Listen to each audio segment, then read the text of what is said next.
Et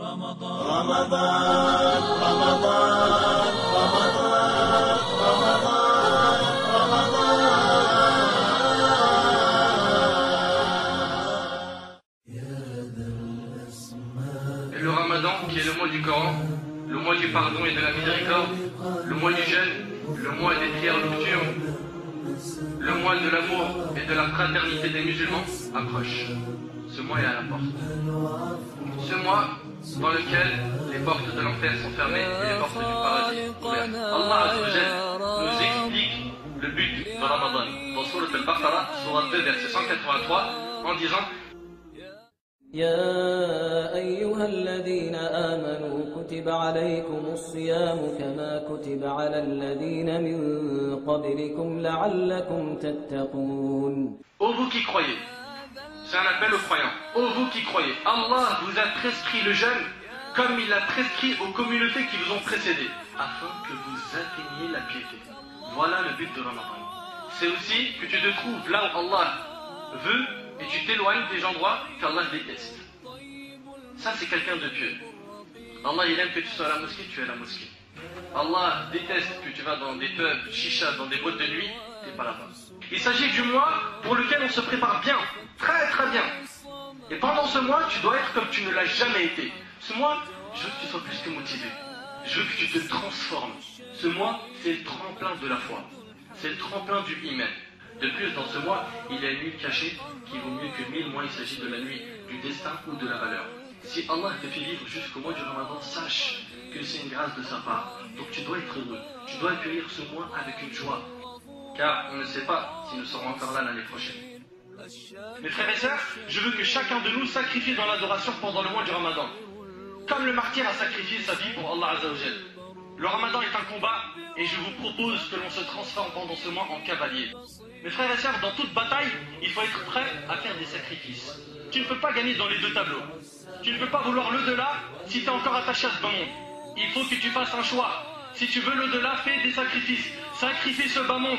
Sacrifie un peu de ton temps. Sacrifie de ton argent. Sacrifie un peu de tes efforts. Sachez que tout combat a ses pertes. Il ne faut pas avoir peur de perdre une partie de ce bas monde pour l'au-delà. C'est même une victoire si tu sors du Ramadan en étant détaché de ce bas monde. Agissons pendant ce Ramadan et stop pour les paroles en l'air et un grand stop à la flemme et à la paresse. Mes frères et sœurs, c'est l'occasion jamais d'arrêter les péchés. Allah a dit dans Surat al-Dhariyat, Surat 51, verset 50.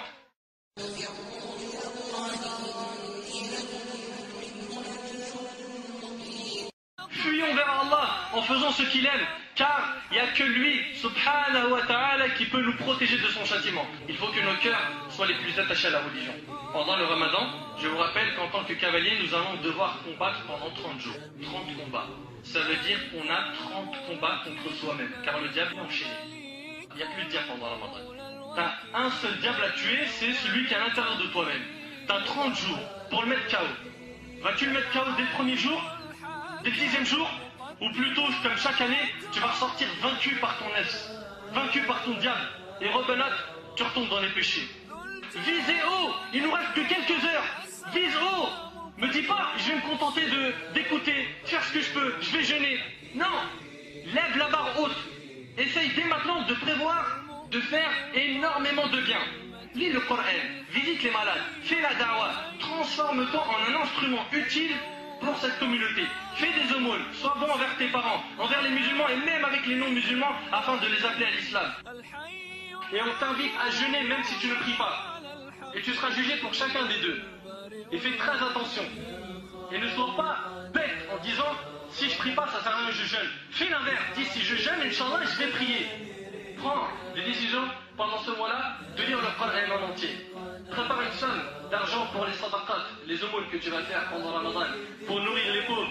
Certains, alhamdoulilah, ils sont intelligents. Les 10 dernières nuits, ils dorment dans la mosquée. Ils font ce qu'on appelle al-i'tikaf, la retraite pieuse ou la retraite spirituelle. Et celui qui prie avec l'imam de Tarawih, qui dure 1 heure, il a une énorme énorme récompense. Vous savez c'est quoi sa récompense? Selon Abi Dharr, le prophète a dit, quiconque prie avec l'imam jusqu'à ce qu'il termine, Allah lui inscrit la récompense de celui qui a passé toute sa nuit en prière. Fais la da'wa autour de toi, appelle les gens bien, apprends-leur la prière, la lecture du Coran, dis-leur, priez le tarawih. Et pendant qu'ils prieront, tu récolteras toutes les hasanats qu'ils auront sans que leurs bonnes actions ne soient diminuées. Et de ce fait, tu auras assuré ton ramadan.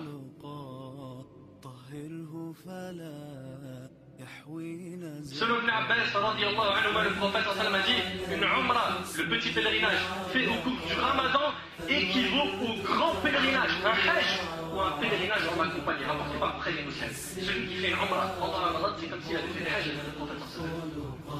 T'imagines un petit peu? C'est le top. Alors là, celui qui frappe dans la umrah pendant le ramadan, bingo, t'as gagné.